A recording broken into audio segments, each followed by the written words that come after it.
assunto. Vamos falar de saúde aqui no Cidade? Olha só, pesquisadores do Ministério da Saúde identificaram que o pico de casos de meningite aconteceu aqui em Maceió no mês de junho. Eles se concentraram nos 2 bairros mais populosos da capital, Benedito Bentes e também lá no Jacintinho. O Neto Mota está ao vivo e vai trazer agora mais informações para a gente sobre esse estudo que está sendo feito, né, o acompanhamento dos casos aqui no nosso estado, números que têm preocupado, hein, Neto? Tem sim, viu, Beatriz? Um assunto de extrema relevância, né? Para se ter ideia, até a semana passada, os técnicos do Ministério da Saúde estavam aqui ainda em investigação do surto, pegando as informações que também nortearam as ações que já foram anunciadas, como, por exemplo, a multivacinação que a gente tratou e mostrou ontem o calendário no Cidade. Também tem outros pontos aí que chamam a atenção. Os protocolos que devem ser adotados, que a Secretaria Municipal de Saúde de Maceió já confirmou que vão ser adotados aqui na capital, como, por exemplo, o transporte exclusivo de pacientes que foram diagnosticados e também suspeitos de estarem aí com a meningite. Tudo isso entra dentro de um protocolo de combate ao surto que eu vou conversar melhor agora com a Mardjane Lemos, que é infectologista da Vigilância Epidemiológica de Maceió. Doutora, boa noite, seja bem-vinda aqui ao Cidade. Vamos começar com as atualizações. O que já foi discutido nessa semana sobre os pontos que serão levados também colocados em prática nos próximos dias para combater o surto. Boa noite. Só ressaltando que as medidas de controle da doença meningocócica, nós não estamos falando de qualquer meningite, nós estamos falando da meningite meningocócica, e a doença meningocócica pode apresentar em forma de meningite e em forma de meningococcemia, que é um pouquinho diferente. Por ser uma doença que faz parte da nossa rotina já há muitos anos, algumas medidas elas já são adotadas na nossa rotina. Só que, obviamente, nós estamos vivendo um cenário um pouco diferente, bastante diferente do ponto de vista de número de casos. E esse aumento de casos, a vigilância vem observando já desde o final do ano passado, começo desse ano, e foi aumentando progressivamente. No mês de junho, quando a gente observou que teve realmente um boom de casos, nós solicitamos ao Ministério da Saúde, através da Secretaria Estadual Municipal de Saúde, que a equipe do EPSUS, que é uma equipe do Ministério da Saúde específica para investigação de situações inusitadas, de surtos, de doenças novas, pedimos que eles viessem nos auxiliar, e eles ficaram conosco aqui quase 30 dias, e reforçaram algumas medidas que nós já estávamos adotando, a pontuar algumas questões, principalmente relacionadas à rede de assistência, não em relação à vigilância, não exatamente em relação à vacina, à medicação, mas a como o paciente deve ser atendido e os gargalos que devem ser superados, entre eles o transporte, que você já citou, para que o paciente com suspeita de meningite ele receba a cadeia de cuidado toda muito rápido, porque o tempo para a gente, se tratando de doença meningocócica, ele é precioso. Tanto para a proteção dessa vida, dessa pessoa que está doente, para evitar que ela evolua para forma grave, que ela evolua para óbito, como para que com diagnóstico rápido a gente consiga desencadear as medidas de proteção daquelas pessoas que tiveram contato com esse adoecido.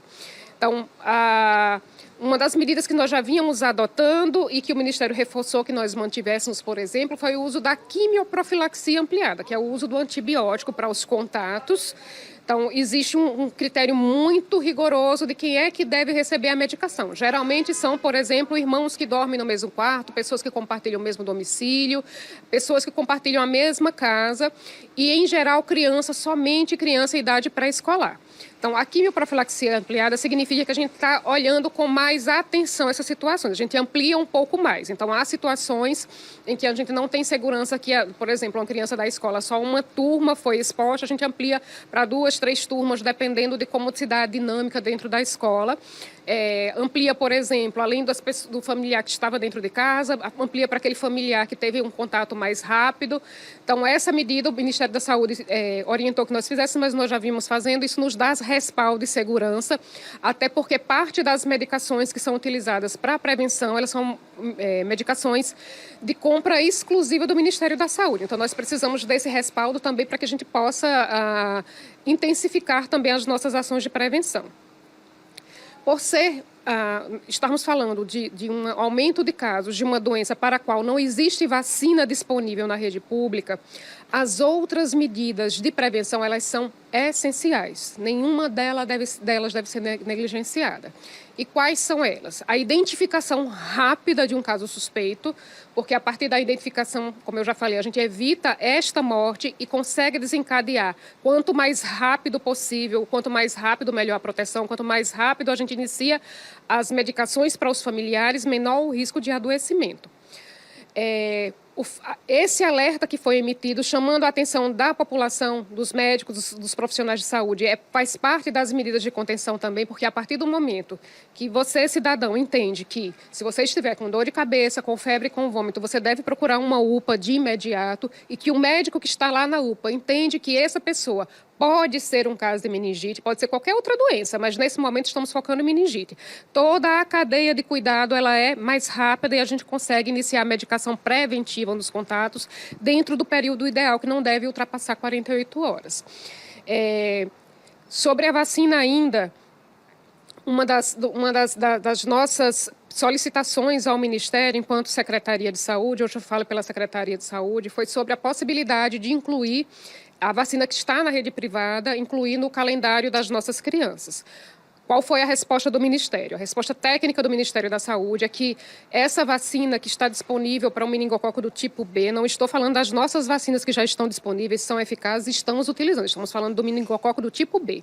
Essa vacina que está disponível apenas na rede privada, o Ministério afirma que não existe estudos de eficácia para se utilizar em situações de contenção de surto. E há um racional para isso. Quando a gente está diante de um aumento de casos de uma doença que precisa de contenção rápida, uma vacina ela tem um tempo para surtir efeito, para que fazer primeira dose, segunda dose e ter imunidade. Então, ela é importante, toda vacina é importante, porém, em situação de surto, a gente não consegue a resposta dentro do tempo adequado, então a gente não pode negligenciar, mesmo se houvesse vacina para todos, em havendo surto, a gente não poderia negligenciar de forma alguma as outras medidas. Então, o Ministério da Saúde desaconselhou e nos informou que não havia, no momento, evidências para incluir no calendário vacinal básico, e desaconselhou o Estado e município a fazer esse movimento de compra de vacinas por falta de evidências científicas em situação de surto. Uma outra coisa que veio dessa intervenção do Ministério, que foi muito importante para nós, foi um estudo, a gente vinha solicitando já que fosse feito um estudo genético, analisasse a cepa dessa bactéria que está em Maceió. A gente tem observado alguns comportamentos diferentes da doença. Então, alguns pacientes evoluem de forma muito grave, muito rápido, e outros de forma muito leve, muito branda, que às vezes faz os médicos até se confundirem se pode ser uma doença meningocócica ou não. Então, assim como é feito o estudo das cepas da Covid, por exemplo, a gente sabe que tem a Ômicron, a Delta, a Beta, a gente sabe que os micro-organismos, à medida que eles vão circulando, eles vão sofrendo mudanças. E isso pode impactar na eficácia das vacinas. Nós vimos solicitando que esse estudo genético do meningococo que está circulando em Maceió fosse feito. É um estudo que é feito num laboratório específico lá em São Paulo, o Instituto Adolfo Lutz, e a partir dessa inter-relação com o Ministério da Saúde, nós conseguimos que esses estudos fossem viabilizados, já temos resultado de pelo menos 4 cepas. E essa análise, ela não é, por si só, ela não é capaz de afirmar, ou de confirmar ou negar a eficácia da vacina que está disponível na rede privada. Mas sabemos que a nossa cepa tem uma modificação que pode, sim, comprometer a eficácia das vacinas.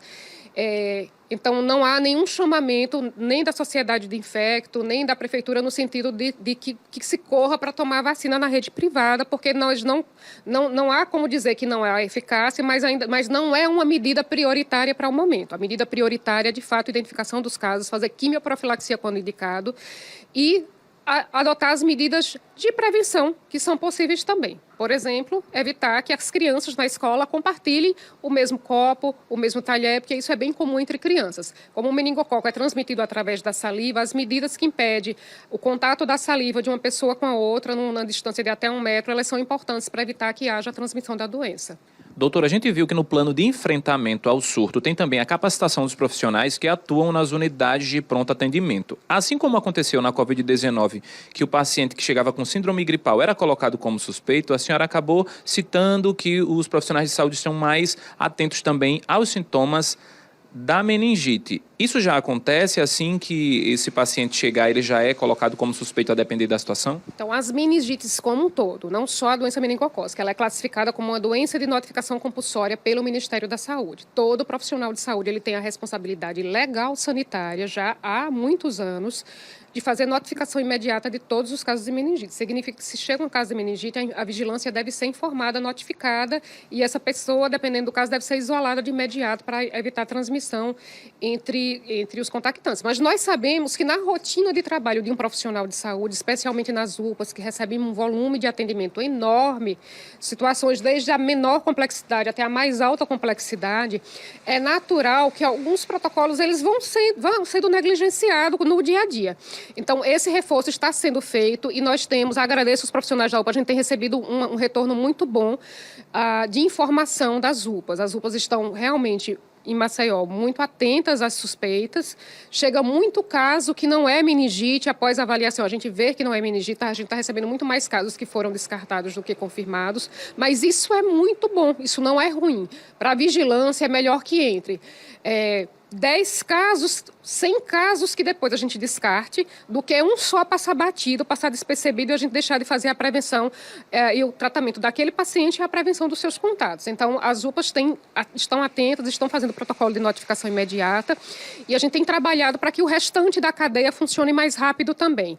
A liberação de leito através da regulação, foi instituído leito zero no Hospital Elvio Alto, no Hospital da Criança e no HGE, para que os pacientes com meningite eles não fiquem aguardando nas UPAs até que o leito seja liberado. Então, lógico, se for uma situação de UTI, é necessário que haja a preparação para receber aquele paciente. Mas como a maioria dos casos não são tão graves, uma vez que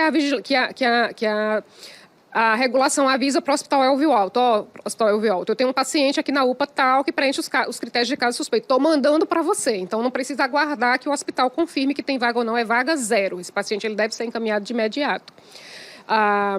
Isso faz com que toda a cadeia funcione mais rápido. Então, a agilidade na regulação, a agilidade no transporte, a agilidade na coleta do material lá no hospital de referência também é um ponto que a gente tem instigado bastante, cobrado e acompanhado de perto, porque todas essas medidas fazem parte de um protocolo de controle de doenças transmissíveis, havendo vacina ou não.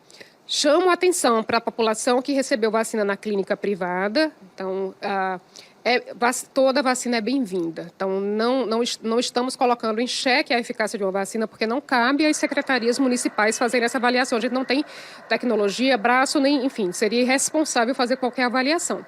Mas considerem-se suscetíveis também, mesmo que vacinados, mesmo que com todas as doses tomadas na clínica privada, você deve continuar se considerando suscetível. Então, se tiver febre, vômito, dor de cabeça, você deve procurar um serviço de pronto atendimento de imediato, quer seja do serviço privado ou público. Se surgir também só febre com manchas arroxeadas no corpo, manchas arroxeadas que não desaparecem ao ser comprimidas, também pode ser a outra forma da doença meningocócica, que pode surgir sem a dor de cabeça e sem o vômito, que é a meningococcemia, que é inclusive a forma mais grave da doença meningocócica. Doutora, antes da gente encerrar, a senhora está falando aí de público suscetível e aí eu chamo a atenção, muito tem se falado somente sobre as crianças. Já tem casos de adultos também, os idosos também são vulneráveis. Como é que está hoje essa população diante da vulnerabilidade? Toda a população abaixo de 60 anos ela é considerada suscetível. Então, qualquer pessoa abaixo de 60, e não existe um ponto de corte, pode ocorrer até a mais de 60. Mas, estatisticamente, há anos o que nós observamos é um adoecimento abaixo dos 60, especialmente abaixo dos 50. Porém, quanto mais jovem, maior o risco de adoecimento e maior o risco de, em adoecendo, apresentar complicações. Então, de fato, o número de casos e o número de casos mais complicados se concentram em crianças abaixo de 5 anos, mas os adultos também são suscetíveis, os adultos devem permanecer atentos e os adultos, se não tratados adequadamente, também podem evoluir para óbito. E já teve caso notificado de adulto nas últimas semanas? Sim, a gente tem casos notificados em adulto, tem casos confirmados, mas não são muitos. Se concentra, de fato, entre crianças abaixo de 5 anos, mas há casos, sim. Há casos leves, há casos graves, há casos gravíssimos, há caso de óbito também, em pessoas com mais de 30 anos. Mas toda a atenção deve ser para toda a população. E em se tratando dos menores de 5 anos, deve estar sempre na cabeça do pediatra, do médico que está no pronto atendimento, que essa criança, ela se chegou com febre, dor de cabeça e vomitando, até prova em contrário, você pode estar diante de uma meningite, não negligencie. Notifique a vigilância epidemiológica, solicite um leito de regulação. Não basta que você passou o analgésico, melhorou, libera para casa. Não é assim. Essa criança precisa de um monitoramento, a menos que ela tenha outro diagnóstico que justifique os sintomas. Então, toda a atenção é necessária por parte da população, por parte dos gestores e por parte dos profissionais de saúde que estão na assistência. Doutora, muito obrigado. Foram informações extremamente esclarecedoras, né, Beatriz? Principalmente diante do foco que está aqui hoje no nosso estado por conta desse surto, ao mesmo tempo em que a gente pede que o telespectador sempre se oriente também pelas informações que vêm dos órgãos oficiais. A gente está aqui com a doutora que é infectologista da Secretaria Municipal de Saúde, né? E é isso, Beatriz, a gente vai continuar acompanhando. Todos os dias a gente tem falado aqui no Cidade e como eu já citei aqui, procurando por meio dos canais oficiais, como Secretaria de Saúde, Ministério da Saúde, que é assim que tem que ser. Volto para você.